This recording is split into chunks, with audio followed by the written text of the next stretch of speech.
What makes someone a traitor? What makes someone a hero? Is there anyone who comes to mind when you hear these terms?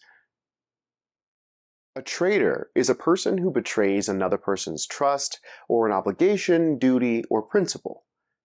A hero is defined as a person who is respected or idolized for their courage, admirable qualities, or strength. But what do those definitions really mean? And why do they matter in history?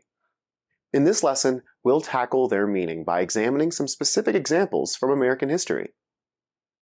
Our lesson essential question is, what values, ideals, and qualities define heroes and traitors in American history? As we examine each example, keep these guiding questions in mind. What makes someone a hero? What makes someone a traitor?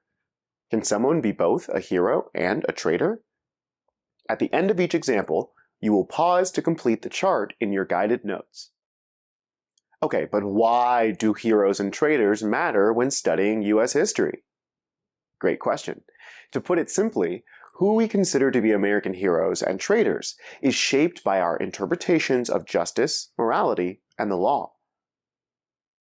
To start, we'll pick up where we left off in the lesson preview. Let's get to it!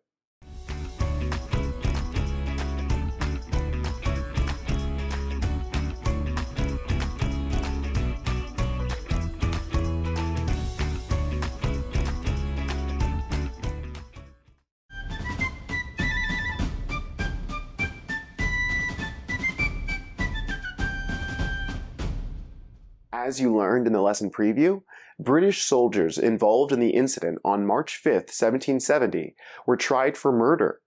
But what colonial lawyer would dare defend a group of British soldiers accused of murdering their fellow Bostonians?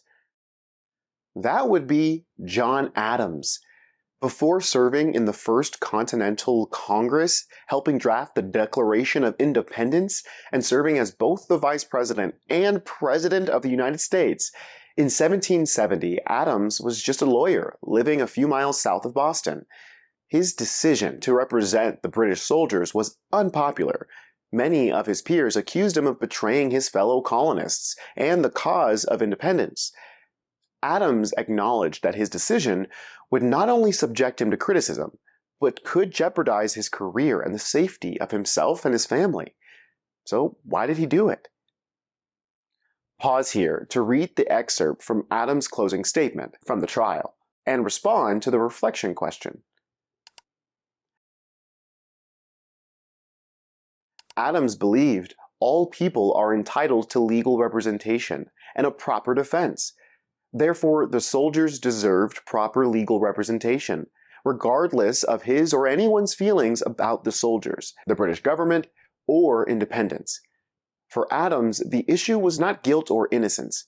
It was about upholding justice. In the end, all of the British soldiers were found not guilty, except two who were convicted of manslaughter and given lenient sentences. Pause here to complete the guiding notes for John Adams.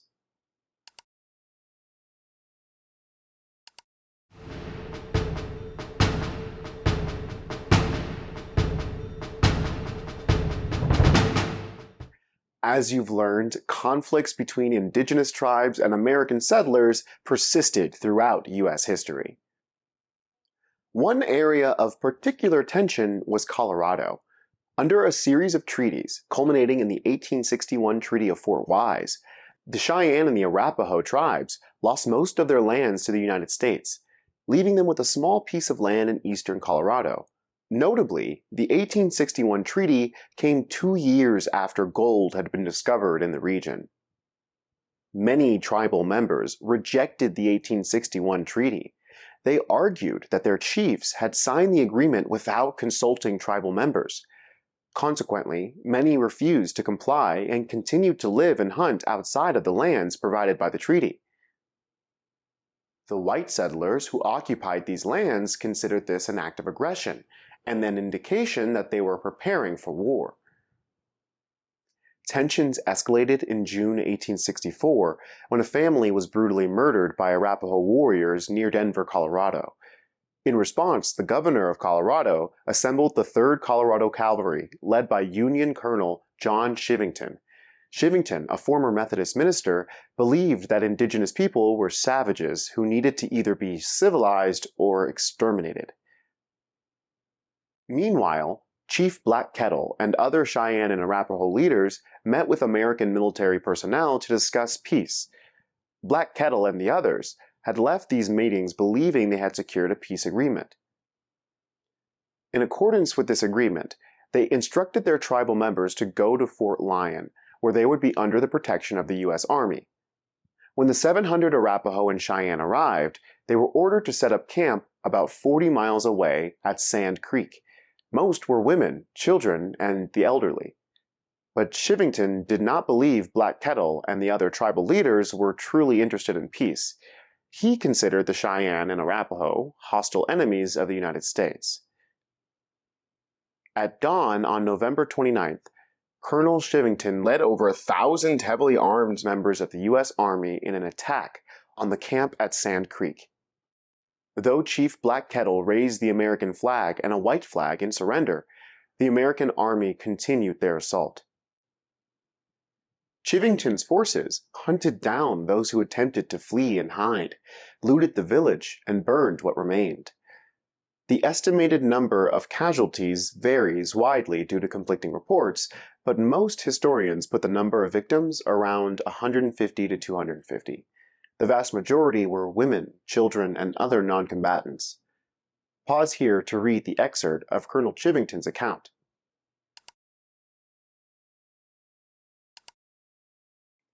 Colonel Chivington estimated between 500 and 600 were killed, but he claimed that few were women and that he did not see any children amongst the victims. The massacre soon became the subject of a federal investigation by the Joint Committee on the Conduct of War. Pause here to examine the excerpt from the committee's report in your PDF.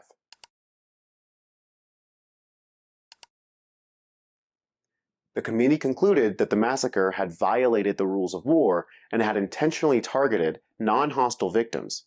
However, no charges were brought against Colonel Chivington or any other participants.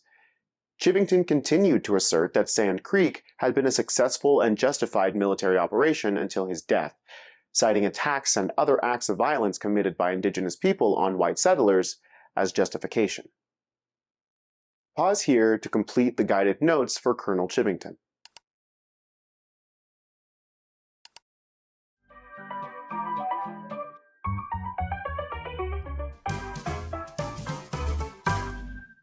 In a previous lesson, you learned about prohibition, when the sale, manufacture, and transportation of alcohol was prohibited in the United States. But as you learned, the fight to ban alcohol had begun many decades before. In 1881, Kansas outlawed the manufacture and sale of alcohol, but the law was generally ignored. It was then that one of the most interesting and overlooked activists of the time emerged. Caroline Moore, more commonly known as Carrie Nation, or Hatchet Granny. Carrie Nation was a radical member of the temperance movement, which advocated for prohibition and blamed alcohol for many of the problems in American society. Initially, Carrie Nation led protests and sang hymns outside of saloons in her home state of Kansas, but her tactics escalated after she reportedly received a heavenly vision. Carrie Nation's new strategy was to lead groups of protesters into bars and saloons while she smashed everything within reach with her hatchet. Pause here to read Carrie Nation's description of that revelation in your PDF.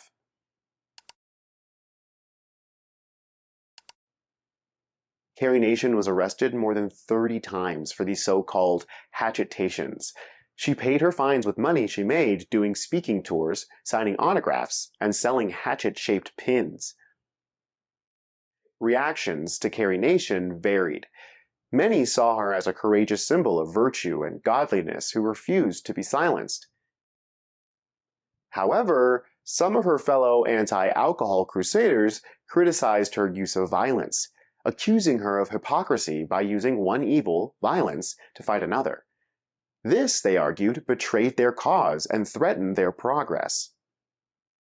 For many politicians, she was a persistent annoyance who exposed the lack of enforcement of anti-liquor laws.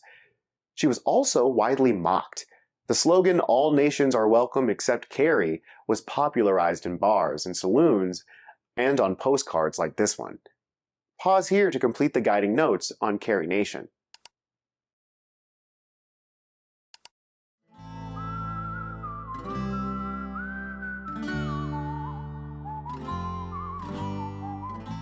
So, what makes a hero? What makes a traitor? Is it the commitment to personal values, standing up against injustice? But which values and whose justice? American history is filled with stories of heroes and traitors, outlaws and lawmen, and champions of justice and nefarious wrongdoers. But sometimes the lines that separate the do-gooders from the villains are blurry. In the lesson PDF, you'll examine another example and reflect on how different perspectives can influence how the terms hero and traitor are applied.